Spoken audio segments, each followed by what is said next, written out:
अक्टूबर 1962 हिमालय की ऊंची चोटियों पर भारतीय सेना एक बड़ी तबाही की तरफ बढ़ रही थी। ये सिर्फ एक जंग की नहीं बल्कि एक धोखे की कहानी है। नामकाचू नदी के पास तैनात सैनिकों को पता था कि उन्हें मौत के मुंह में भेजा जा रहा है। वो एक आत्मघाती प्लान पर सवाल उठा रहे थे। और हुआ भी वही। कुछ ही घंटों में 2 राजपूत बटालियन के 500 में से 282 जवान शहीद हो गए। तो ये सब हुआ कैसे? देखिए, ये सिर्फ एक मिलिट्री हार नहीं थी, ये एक पॉलिटिकल नाकामी थी जिसकी जड़ें नई दिल्ली में थी। कहानी शुरू होती है 1950 में, जब चीन ने तिब्बत पर कब्जा कर लिया। सरदार पटेल ने खतरे को भांप लिया, लेकिन उनकी चेतावनी को नजरअंदाज कर दिया गया। एक तरफ भारत हिंदी चीनी भाई भाई की बात कर रहा था, तो दूसरी तरफ चीन शांति की आड़ में चुपचाप हमारी जमीन पर कब्जा कर रहा था। चीन ने भारतीय जमीन से होते हुए एक विशाल हाईवे बना दिया। ये एक तरह से हमले का खामोश ऐलान था।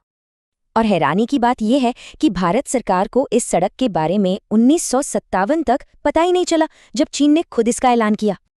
1959 में जब दलाई लामा भारत आए तो हालात और बिगड़ गए। सीमा पर झड़प हुई और नेहरू को संसद में मानना पड़ा कि संकट बड़ा है। दबाव में आकर नेहरू ने एक बहुत बड़ा फैसला लिया। उन्होंने सेना को पूरी सीमा की रक्षा का आदेश दिया, जिसके लिए वो तैयार नहीं थी। आर्मी के टॉप कमांडर्स जानते थे कि ये एक सुसाइड मिशन है, और यहीं से नई दिल्ली में राजनेताओं और जनरलों के बीच एक टकराव शुरू हुआ। एक तरफ नेहरू और उनके रक्षा मंत्री मेनन थे, और दूसरी तरफ जनरल थिमैया और थोराट जैसे अनुभवी फौजी जो जमीनी हकीकत समझते थे। आर्मी चीफ जनरल थिमैया ने इस प्लान का जमकर विरोध किया। उन्होंने इसे एक जाल बताया, और जब किसी ने नहीं सुनी तो उन्होंने इस्तीफा दे दिया। लेकिन नेहरू ने थिमैया को इस्तीफा वापस लेने के लिए मना लिया और फिर उन्हें सबके सामने नीचा दिखाया। संदेश साफ था, कोई खिलाफ नहीं जाएगा। थिमैया के हटते ही नेहरू ने अपने पसंदीदा जनरल BM कॉल को कमान सौंप दी। कॉल को जंग का कोई अनुभव नहीं था। इस बीच जनरल थोराट जैसे काबिल अफसरों ने चीनी हमले का अंदाजा लगाकर एक डिफेंसिव प्लान तैयार कर लिया था। थोराट का प्लान एकदम सीधा था।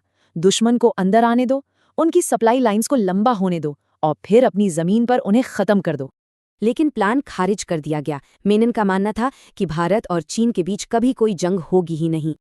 तो अब तबाही का मंच तैयार था।